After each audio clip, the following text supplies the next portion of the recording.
there is literally a ton going on. There is more things going on than any of us can comprehend. And this is what I've talked about at the exponential age. I've said we've only got 6 years, I think, to kind of sort out and make as much money as we can before the world changes so much that we can't truly even understand it anymore. We don't even know what business models apply, what work we do. Now, I'm not saying in 6 years' time everything has changed. What I'm saying is in 6 years' time, things will be changing so fast that it'll really create an uncertainty. I think it's even now hard to even build businesses. We've kind of got financial markets to ourselves for the time being, but before long we have to share it with AGI. And the opportunity set changes yet again, and we figure out new ways of doing things. You see, I think a lot about AI. I think a lot about AI and what it means, robotics. The world stands on the edge of a major transformation, one that could redefine everything we know about business, finance, and investing. That's the latest outlook from macroeconomic expert Raoul Pal, CEO of Real Vision. Pal suggests we're entering the exponential age, a time marked by rapid technological advancements poised to reshape the global economy in ways beyond our full understanding. This shift has both promising and challenging implications. On one hand, the rise of AI and breakthroughs in robotics could unlock massive growth opportunities for adaptable businesses, and individuals who strategically position themselves could tap into new avenues for value and wealth creation.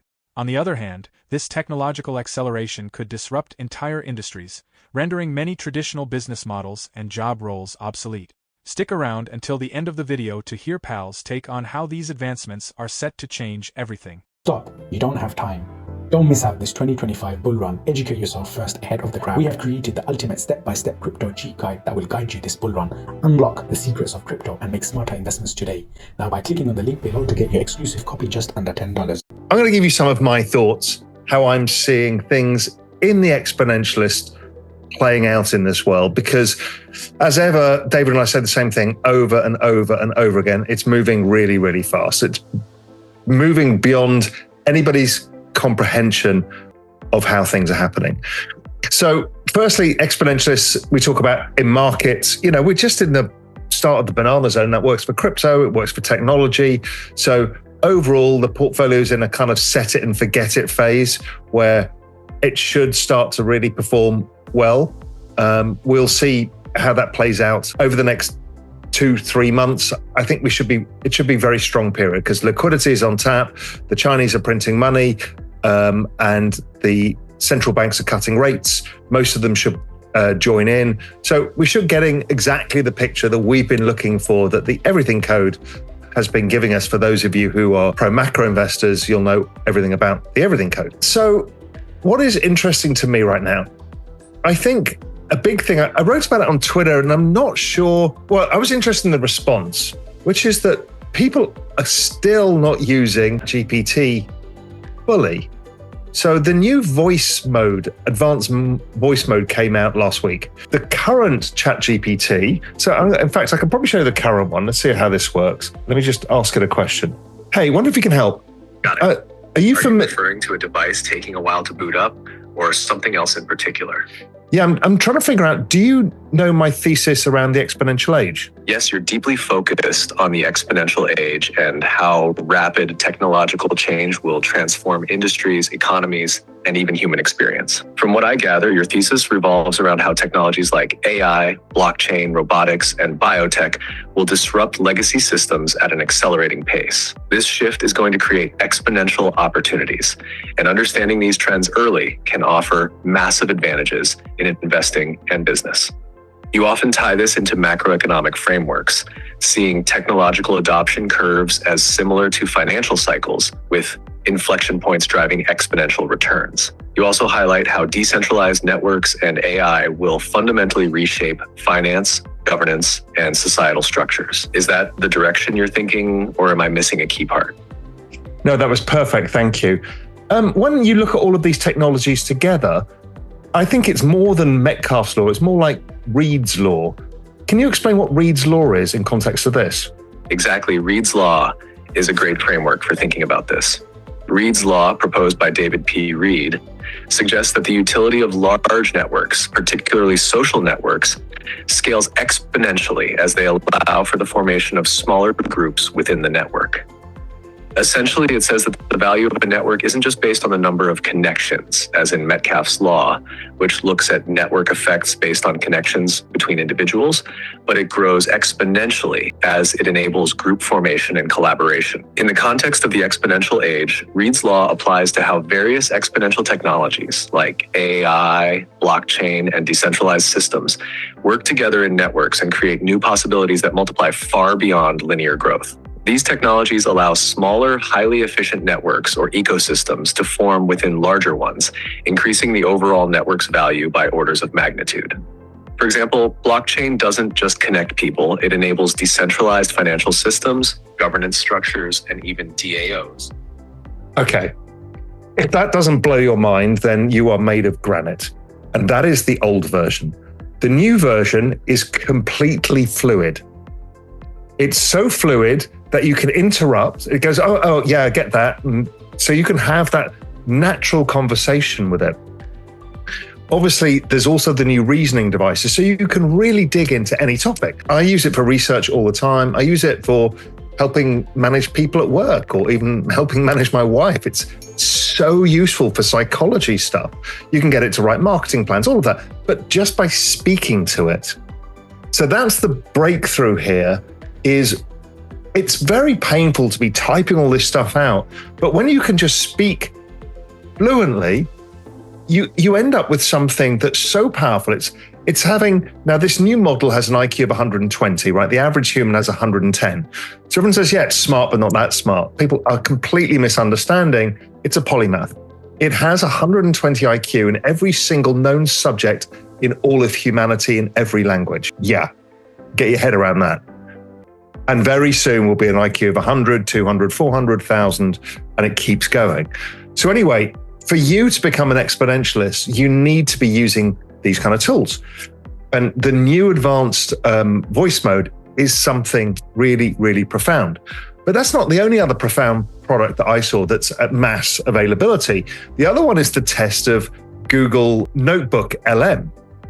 Now I've barely played with this, so we're going to do this in real time. It may not work. You never know, but I'm going to give this a go because when I tried it last time, my jaw was on the floor. So Google Notebook LM. So I can upload files and it's basically a very super smart note-taking system. But it does other stuff too. And I haven't even got around all of the things. You can give it video files, websites, copied text, Google Docs, Google Slides, everything. But what I'm going to do is it will make podcasts of your notes for you to help you interact with them. So I'm going to load this month's GMI. Now, it's loading now. It's going to give me a podcast to talk about what's in GMI. Now, virtually nobody's ready yet. Only got published an hour ago. So you guys are going to peek behind the curtain. Let's go. Watch your jaw drop. Welcome to your deep dive. We're digging into this really dense report today from Global Macro Investor. It's called GMI October 2024 Monthly Read. And let me tell you, Got some bold predictions in it. Yeah. Have you heard of the banana zone? I have heard that phrase. That's what we're going to unpack today. Right. The banana zone is basically... it's the report author's way of describing their outlook on the global economy. And let's just say they're feeling pretty optimistic. They're predicting a period of potentially explosive growth across a whole range of markets. Here, this optimism... it all seems to hinge on... central banks going full more cowbell. Okay. To borrow the report's phrasing. Basically, they're predicting... massive influx of liquidity into the global economy. But this isn't just some... like rah-rah, everything is awesome forecast. Right. They do back it up with some reasoning. They do. Yeah, they see a few key factors converging. That give them confidence in this whole banana zone prediction. Okay. First, they point to easing financial conditions globally. They're arguing that things are starting to look up. With signs of a potential resurgence in the business cycle. So not just more money sloshing around, but actual signs of economic life, like returning. That's the idea. Yeah, and they see this as a global phenomenon. Not just limited to one particular region. In fact, they emphasize the interconnectedness of the global economy. Highlighting how actions in one area can have these ripple effects elsewhere. The example. You saw me. I loaded 120-page, 17,000 word GMI, and it created a two-way discussion by AI people with a very deep understanding of that document. Most of that document is graphs. It can read all of the graphs and understand what they mean. Raoul Pal highlights the astonishing pace at which AI is advancing.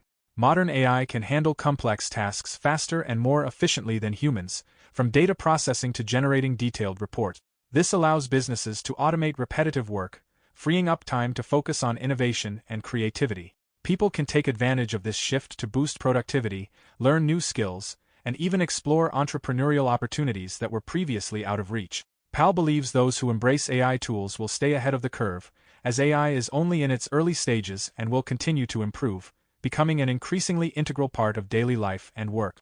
Now, let's turn back to Pal as he delves into another groundbreaking advancement that could reshape the world. The other big idea that I've been looking at is I'm sort of obsessed with this idea of left curve, right curve, mid curve. And I realize how easy it is to fall into the mid curve, particularly with technology. And I see mid curvers are arguing about, in fact, I'm going to find the page in GMI because I've got a nice little image that I want to show you, because this is definitely mid curve versus right curve, mid curve versus left curve, right curve. And I'm going to talk about another one that I actually wrote about in GMI as well. So I'm giving you alpha that you shouldn't really have, but because I love you, you can have it. This is the left curve, right curve. So left curve is, oh my God, this machine thinks, right? But the middle curve is language models can't reason. They're just parroting words from the data. They can't analyze their biases. They're not even very good at poetry or physics or whatever the thing is, or mathematics. This confirms a culture war talking point, blah, blah, blah. And the bottom is the left curve and right curve. It simulates thinking, so it's thinking. And that, I think, is very profound. I think this is a truth that we all get in the middle in semantics and pedantics, and it's unnecessary to do so. So there's another variation of this that I found myself in the trap of, is we are all kind of talking a lot about energy sources. And it was Elon who said something. He's brilliant at left and right. And he just said, the largest nuclear reactor we will ever need as a species is already in the sky. It's the sun. It's nuclear endless fission. So one of the mid-curve arguments is, well, density of energy source matters. Well, it does and it doesn't. It does because the sun is the densest energy form of all. It's just a bit further away. But what it creates is unbelievable abundance of energy. Okay, so maybe abundance is more important than density. That is the densest source. It literally is the largest nuclear reactor in our solar system. In fact, it's named after it. The solar system is named after that sun. So then Elon put out a tweet and he's like, once you understand the Kardashev scale, you realize that solar is going to scale to everything. And that was like, okay, is the Kardashev scale. And when you look at it, it's what type of civilizations we are, type 1 civilization. But the Kardashev scale is a theoretical framework for measuring the technological advancement of a civilization based on its energy consumption capabilities. It was proposed by the Russian astrophysicist Nikolai Kardashev in 1964. The scale is divided into 3 primary types, subsequent extensions suggesting additional levels. Type 1, planetary civilization. A Type 1 civilization can harness and utilize all the available energy resource of its home planet, including geothermal, solar, wind, and other forms of renewables and non-renewable. Energy output, approximately 10 to the power of 16, 10 to the power of 17 watts. Example, humanity is currently at about 0.7 on the Kardashev scale. As well as we're developing technologies, it's a logarithmic scale as well. So basically saying is that everything we ever need, we've got. And when Elon went through the numbers of, okay, what surface area of the world do we need to power the entire United States? It's like a small fraction of New Mexico or Arizona.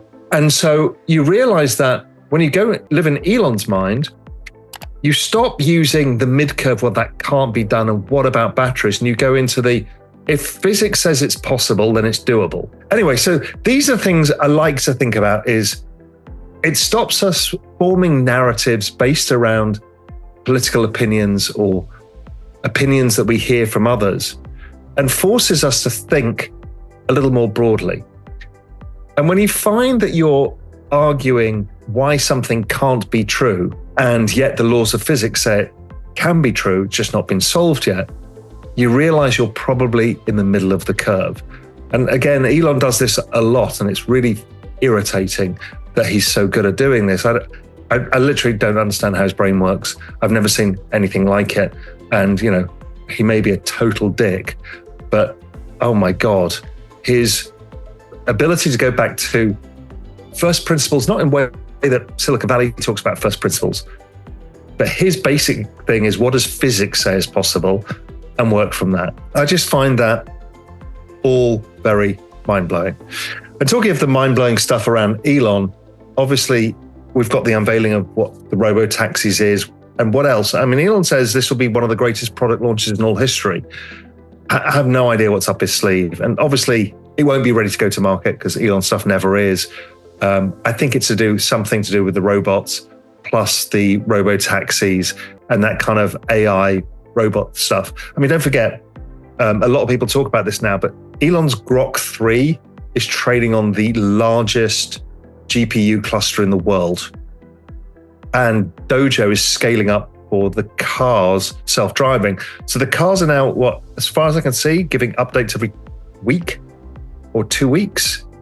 And he's like, you have no understanding how fast this is going to happen, because Dojo is such a vastly massive supercomputer and it's all being trained on this.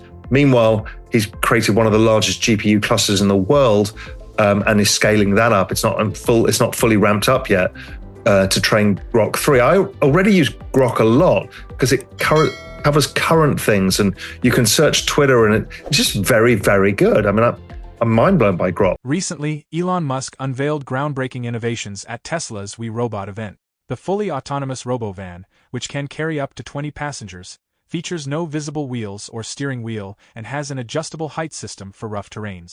The Robotaxi, a compact two-seater with gull-wing doors, is designed for self-driving without pedals or a steering wheel and is expected to be priced under $30,000. Additionally, the Optimus humanoid robot, powered by advanced AI, is built to handle various tasks, from assembly line work to caregiving.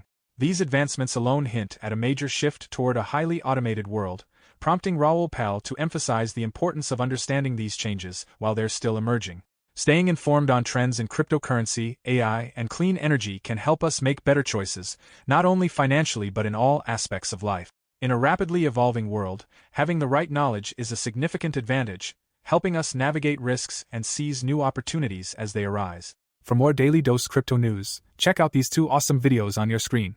Click now and we will see you on the next video.